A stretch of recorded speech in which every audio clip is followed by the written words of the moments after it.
इस वीडियो में मैं आपको क्लासमिस का कंसेप्ट इजी वे में विद एग्जांपल्स बताऊंगी। क्लासमिस एक लिटरेरी टेक्निक है जिसमें आपको दो या दो से ज़्यादा क्लॉजेस इस तरह से बैलेंस नज़र आएंगी कि उनका स्ट्रक्चर जो है वो रिवर्स हो रहा होगा। रिवर्स मीन्स कि एक बात जो है उससे बिल्कुल ऑपोजिट कर दी जाएगी, यानी कि जो पहली बात है वही वर्ड्स यूज़ करके दूसरी बात को उससे बिल्कुल चेंज कर दिया जाएगा, जो कि उससे बिल्कुल ऑपोजिट होगी।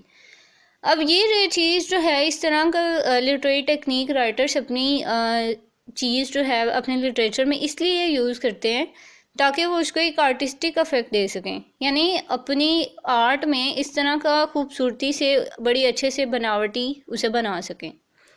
आपके सामने एक एग्जांपल है, love as if you would one day hate and hate as if you would one day love, यानी कि नफ़रत इस तरह से प्यार इस तरह से करो कि तुम एक दिन नफ़रत करोगे, और नफ़रत इस तरह से करो कि तुम एक दिन प्यार करोगे।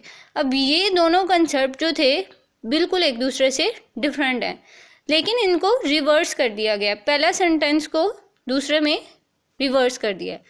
तो इसको हम कह सकते हैं कि ये क्लासमिस की लिटरेरी टेक्निक यहाँ पे यूज़ हुई है। बहुत ही ईजी सा कंसेप्ट था। आई होप कि आपको क्लियर हो गया होगा। इससे रिगार्डिंग आपका कोई क्वेश्चन है, कोई ओपिनियन है, वो आप मुझे कमेंट सेक्शन में बताएं। And thank you so much for watching.